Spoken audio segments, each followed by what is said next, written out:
na enra ye no ehwe spiritual famine honhom kom ene honhom ohia ye no kasa se abrabo e de Awurade ka no ho ene ye toaso ne part 2 ni ye bom amodin aka kire okra bia wo he say we are still on the life of Joseph. The life of Joseph. Na marim fi mane na utirim kane say Makato said Joseph is a type of Christ. Joseph is a type of Christ. In the life na ye reading na, if you do typology, it will reflect Jesus Christ. Jesus Christ 100%. And unti nya abotrane follow ye if you say ade bia beya efre Awurade no or say whenever God give you a load to carry, he give you the enough strength. And I'm saying enyeme pen enyeme nsɛm no a very short message nanso so aba twe akra ma Awurade and munyam nka Awurade sa was akwan so ɛno ye no wo hwɛ sɛ enne anopai sister wo be sorry ye di honam aduane ye nom honam mu nsuo ye hye honam mu atade ye kɔ eba catch was anopa bia bɔ modern say ansa na bedi honam aduane no di kan di honhom aduane yansa ansa na obepia wapi ɛno ehwe Kena ɛne Egypt ɛne ba bia sa ni pai mienu ɛwɔ Joseph ɛwɔ Egypt Jacob ne ne ma ɛwɔ Canaan enso na ɛkom ɛdi wɔn ɛma ɔkɔhwehwɛ aduane ɛwɔ Egypt ɛna Yesu Kristo ejina ho ema Joseph anopa yi okra bia ekom ede wo kra menya wadwene se ene me ka sempa akire ebi ne ka kire Yesu ne se na bibi pa bi betimi afi Nazareth aba bibi pa bi betimi afi Egypt aba hwe ene me ka kire se ebia ba bia wutie me bia wadwene ye wo se we are so satisfied aduane ayo fridge mu ma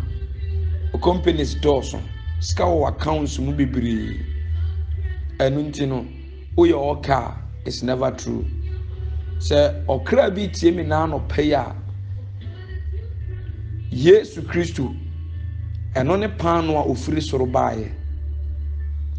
okra bi a wani sa pan no yi bi no ekom de wo ekom be de wo till that kingdom come. Okra bia wanum sa ensuo bi Yesu Kristo ne nkwansuo firi soro baaye o sa nipa no esukom be do till that kingdom come. Wa wo se wo ye odehye e bia firi sante hini fie o firi achem hini fie o firi Queen Elizabeth fie ahini bia wo firim you call yourself as a royal me ka kire say wo royal no wadeshidie no enwie peye enye complete. You still need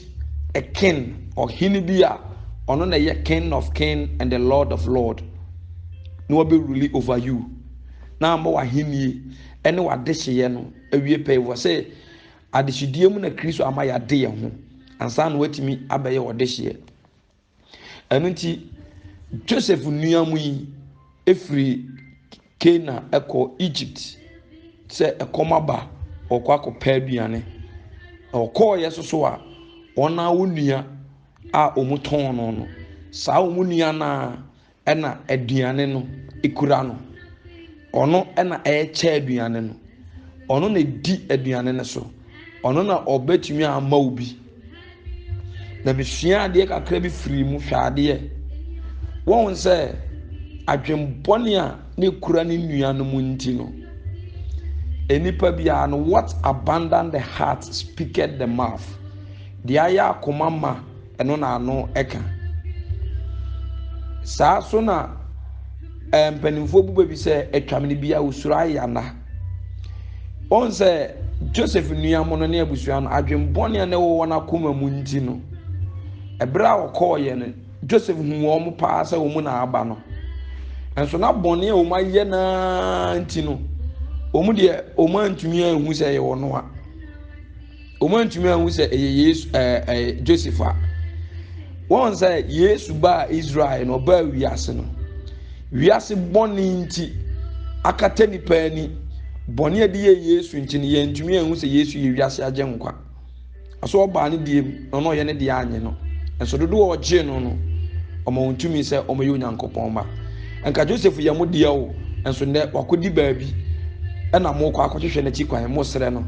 nanso mo kɔɔ no ma blood ɔmo ahu no bɔne nti ɔmo ntumi ahu sɛ Yesu ne gyina hɔ no bɔne nti ɔmo ntumi ahu sɛ Joseph ne gyina hɔ no wo Yesu ɔno ani nuanom ɔno ani nipa ɔno mu nam ne tɔn no Israelfoɔ na de kun no ne nuama ne tɔn no nti ɔmo kɔ hu sɛ Joseph ɛwɔ hɔ a ɔkyɛ aduane nso ɔmo ahu sɛ yɛ ɔno a nti Yesu ɛbae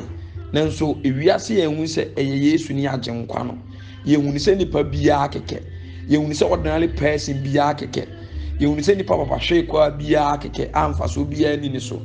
ɛno nti na woka kyerɛ obi kramoni bi sɛ gye Yesu deɛ ɔbɛka kyerɛ sɛ who are you, who is this man, wɔyɛ mpanaba enti ɔmo kɔ no ma ahu no nanso hwɛ adeɛ ɛfɛ na anigye paa ne sɛ Joseph ehu ni nuamo no wɔamfa bɔne antie ɔmo ka ɔyɛ wɔn adɔyɛ mpo ɔsahye wɔn papa na Yesua de ketewa bi afirim na wɔnya kwan akɔ adwuma de Yesua afirim ɛyɛ Genesis 43:18 ɛna Genesis chapter 4 verse number 14 wɔn sɛ Cain di bɔne kum ne nua wie no ɔno ankasa no deɛ wɔn akoma mu nti no ɛde ehu bi bɛtoo ne so obiara nka so obeku no obiara mpɛ ne nku no panimfoɔ sɛ odifo wɔ odwane a wabra obiara mpamo no ɔno ankasa nam hɔ no on sɛ sɛdeɛ wɔsitie no wɔsɛ sɛdeɛ onipa na akwankyɛn saa na ɔma no to sɛdeɛ wɔsitie no ɛne sɛdeɛ wɔsi dwene no ne wɔnim sɛ saa pɛpɛɛpɛ ɛne nipa nyinaa teɛ sɛdeɛ ne nua no yi na kɔma maa no ɛtra sɛ no na wɔtimi kum no bɔɔ ne kum no na ɛyɛ ne sɛ afei ɔno so de ehu bɛwura no ɛma no so afei ehu abɔ no wɔnyɛ obi ani ɔno so nim sɛ wɔnam no obi so hu na ɔbɛbɔ no ku no saa ehu ne bɛtɔɔ ne so wɔn sɛ meka nipa bi story akyerɛ yɛ ne nipa bi tenae adwene ne wɔ ne tirim ne suban a na wɔte mu nti no na adwene ne sɛ sɛdeɛ wɔteɛ no saa na obi ateɛ sɛdeɛ wɔn akoma mu no saa na ɛwɔ obi akoma mu nti sɛ opia monten no woba na mote hɔ din a wɔse mu hu sɛ wɔba no mo ka no asɛm ti no mo gyae ma yɛdin sɛ opia monten no woba no hu sɛ mo sere a na ne buofu sɛ ada wakɔ toilet agu ne ho na mo sere no sɛ opia monten ɛba na mo kasa na mo gyae so a na wɔka kyerɛ mo sɛ mo ka no asɛm na mo hu no a mo gyae asɛm ne ka efi sɛ saa nipa no deɛ wɔn akoma mu ɛne deɛ wɔdwene no saa no nim sɛ nipa bi ateɛ enti Cain bɔne a odi yɛ ne adwen bɔne a ne kura no nti no wɔnim sɛ sɛdeɛ wɔteɛ no saa no obi aso tie nti wɔsɛ me nam yi deɛ obi obɛhyia me bi ɔbɛbɔ makume nso no obi aso mpɛ ne nku no ɛde ehu bɛtoo ne so ɛde suro bɛtoo ne so meka kyerɛ nipa a ɔyɛ ɔwɔ kukuduro paa when you speak the truth you don't need to remember anything nipa ɔwɔ akukuduro nipa onye hufoɔ ɛyɛ nipa a ogyina no kurem nipa onye hufoɔ for the first place wɔ wiase ɛyɛ dembɔnyɛni wɔn sɛ so obi kɔ ekuta cocaine na ohu police ni ataade koraa ne yɛm bɛhyɛ no police ni ataade sɛn hɔ kɛkɛ na nipa nhyɛ mu koraa ne yɛm bɛhyɛ no ohun akora ketewa ya won ne kura di police atala kyekyere ne ho a ne yem bɛhye no because of the ekura ne nti ebra na me isuka me nye lances na me ntwa pipes wo ho me hu police ni na me yem ahye me bebra me twa pipes am ye lances no me nam na me hu police ni a me hu se obi gina ho enti Joseph ni am bɔne omu di ye nti no bra omu ko Egypt ni nua ne hu se omu nie ohun se nkrofo ni nie enye se meka asɛm bi akyɛ nyɛ sɛ deɛ woyɛ ne Yesu wɔ hu yo meka akyerɛ wo ɛnyɛ wadwen sɛ bi a adwama na wobɔ no wɔ hu yi bɔne na wodi no wɔ hu yi ɛna ade aba n'anim no wɔ hu paa ba hwɛ deɛ Yesu sɛ ɛbɛyɛ wo ɔpɔn deɛ woyɛ no nyinaa akyi no Yesu first attempt a o make wɔ nipa ho ɛyɛ to forgive them ɛyɛ sɛ wɔyɛ yadɔyɛ ɛbrɛ nipa wo matɔn wo no brɛ nipa yɛ di wo wu no uhu mu first time hwɛ anamɔ a Joseph tuye Joseph etimi ɛma wɔn aduane free ɛsa de wɔn sika kyɛ wɔn o first day a ohu wɔn nkɔso no wɔn kwan so ɔma ɛkɔm ne ku wɔn nanso na aduane no wɔ hɔ ma nipa ti Yesu sɛ me ba ma nipa akra ma ma me sɛ nipa me ba ma wɔn kra hwan ne tie mia nti wɔsɛ ɔte sɛ saa Joseph yi nti wɔde aduane ne ma wɔn ne sika no kyɛ wɔn no wɔn kɔɔyɛ no on sɛ enni wɔn tirim sɛ wɔn betumi ayɛ saa papa ne bi da ne nti no wɔn appreciate ɛyɛ wɔn sɛ ɛyɛ bɔnni bi on sɛ adwene wɔn tirim nyinaa nyɛ utwa hyia bi a on nipa a wɔsɛe no nti no okɔto sɛ nipa bi ahyia na yɛ wɔ sɛ wɔso wɔn sɛe wɔ nti ama wɔn nyɛ free wɔn sɛ sɛdeɛ wɔteɛ no nti no oyi obi adwuma wia no bra wudi mate wia wo masa wia no obi ne to obi to de woto na adwuma no wia no nti no on sɛ obi adwuma ne bi no yɛ so insecure to the sense ɛyɛ wo sɛ de na wote no saa na akora ne de yɛ wo enso bi akora ne nte saa na wadwene yɛ wo ɛyɛ wo sɛ saa ɛna wo yɛ wo on sɛ wokɔ wo obi ho sɛ no na wonya saa position ni nti no on sɛ yɛ ma opposition kura usuru wani nje ho on so otiri mo ɔden wontimi nchaade nti obi pagya sika kese yɛ de kyɛ no kura no usuru ɛyɛ wo saa so wo sum fidie bi onyi ni because wonim sɛ wontimi nyɛ saa ti nipa na yɛ saa ma no ama yam hyehye wo onhu sɛ woje bɔne wo mu di yɛ sika no Joseph de akyɛ wo mo so no mu yam hyehye wo mo na mo pɛ so mo bɛgye sika no because wo mu suru wo mu nyi ni sɛ saa de ne betumi asi because ewiase kura bia no wa yɛ den a nipa nya bi nto e den no de wade maye nti omudi entem saa diska na ba back ene ye mba ye osaka so mfom kofi afi de no magu kura omuye mu hyehye wo omunim se ekukum mo awie sister won se akoma pa won fa nantinti no ekoma edew na won hia nyame asem nti na ma wagigya ama mo aye ha ama ye hufo me de mi tufo Yesu Kristo di mo na no pay sanka be fa Awurade asem a wonim se opa afa wo wadwene nante aya na obi ebia adwuma so obi apese abrochefo obi ye bibi ma no Ghana openipa oye no kwafo sister o se wo pese o walo openipa oye good openipa oye Christian openipa oye no kwafo me pese bi se wasem bi se Awurade ka se wo ma onipa ne suban ti se wa awale a wo beji onwa brucha awoti won de woye etro a wutwa awode te wo nti won se eyew amahu da wo so se de wo si ye trofo no saa na obi aso te enye nokre won se yew se de won fa bone nche no saa na obi ate enu nti won se bone ne de akyɛw so da bi akopa ho kyɛw wadwenye wo se because we hold obi die more than 10 years no ntumi ngem nti yew se wo fom obi ba akopa no nipa no so ntumi ngem mfa nkyɛw wo de akyɛw ena me ka kyerɛ wɔde akyɛw eni ne tiri mu biem onza wo hye ofie enema wo ka fa wo nua ma aka ho nti no ɛyɛ wo sɛ saa no mu nyina so ka bi fa ho ɛnyɛ no korɛ ade na akɔyɛ no onza wo kɔ bɔ adwama ya wo ba krama ni po kekekora na ɛyɛ wo sɛ wonim sɛ krama na hu na wo fa abo adwa agu ne so kɔto abo no obi ahu Awurade nko a ne hu yɛ nipa no wagye mu de akyɛw dadaada onse de oye wona chini nyina de oye woni pa na chini wonsam a wo keka e kan bi kura se wanya recording nyina so onse watwi na ni se wonhu hwe wahu se enya wo no wo ya ama wahu pa de wo ye nyina no a wadwenye se nipa ni wonim pa onim ni nyina ba wo fa nyame asem o de nyame asem na eye adwuma ti Joseph enya se ni wo so awankaye o 17 years or kai every time or kai story ni nyina o kai atem didie ni nyina o kai nso we ni nyina o kai do nyese no kai o kai ni nyina nti yawo se de wo ye no nipa no wo hu pa de wo ye wo kuna chi no wo hu de o ye wo ye chi no wo hu pa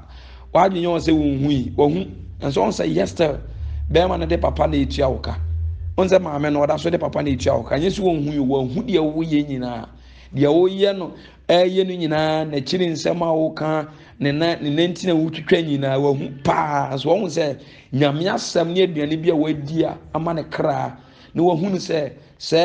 ɛyɛ natenten no wahu paa nso watwi n'ani ɔsaa de papa etua wo ka ɛnɛ sister wo a wotie saa asɛm tena se din dwene ho paa dwene ho kɔ akyiri paa I'm telling you dwene ho kɔ akyiri paa sɛ ɔyɛ wadwene sɛ wobɛfa asɛm yampa dwene ho de nya time tena se din saa dwene ho kɔ akyiri paa na value asɛm na yɛ ka kyerɛ no na fa to nsɛnni ani na hwɛ sɛ sitie ɛna anɔpa yi me ne wo kasa nkɔ akyiri mesrɛ Awurade sɛ ɔmmoa wate ɔndommoa wo baabi awiase aduru no sɛ yɛpo adidi a yɛbɛtɔ ba ha yɛbɛfenti yɛbɛhwe ase yɛbɛtɔ fam yɛbɛyɛ mmerɛ nti pere saa aduane yi ɛmfa ho ne baabi a ɛwɔ wate aduane no na wohia ɛnka nyɛ Misrim na wodidi nti Yesu Kristo nko a ɛna wohia no wɔ wabrabɔ mu hia obiara biem sɛ ɔbɛtena wo mu womakwa ma wo a wo ne ne benya adwenkorɔ honhom korɔ ne mogya korɔ afei wobɛlivu te sɛ wɔ no hwɛ aborɔfo nkoraa bi ne birifoɔ nkoraa ahyiae ɛma yɛde nneɛma gu hɔ sɛ obiara nyi bi buroni akoraa no de ne nsa yi baako pɛ na bibini akoraa no de wɔ mmoamoa wandwene ne nua ho ɛnɛ mesrɛ wo sɛ dwene wo nua ho na sɛdeɛ wopɛ sɛ nnipa nyɛmaa no so yɛ saa nkɔgyina baabi ndwuso mu nsuo mu nkɔ ɛnka sɛ hɔ deɛ mennom nsuo hɔ ɛnkɔ toilet mu nsuo no ne nya hɔ nkɔ afuo na woyɛ no memfa aduro poison ɛmmɔ so ɛma ne mmere ntɛm te metɔn ma yɛhwɛ sɛ wadwen yɛ sɛ wotie kuraase nti wobɛtɔn no kurom wonni bi womfa ho a woboa meka akyerɛ wo ntoosi no a wode aduro gu so na wabɛtɔn no Kumasi Kagyetia no obi firi Accra Linda Door wabɛtɔ wɔde ayɛ aduane akɔsi Linda Door hɔ ɛda na wokɔ Accra na kaa ne gyinaeɛ no saa wo ntoosi no na wakɔtɔ adi no sɛ wonnim a maka akyerɛ wo ɛnɛ dwene ho deɛ woyɛ biara no woyɛ fa woyɛ ma Awurade woyɛ ma wo nkwagyeɛ fa adwene pa ɛnante na ɛnsiw yie nyame adom a ɔkyina yɛbɛsa abɛtoa so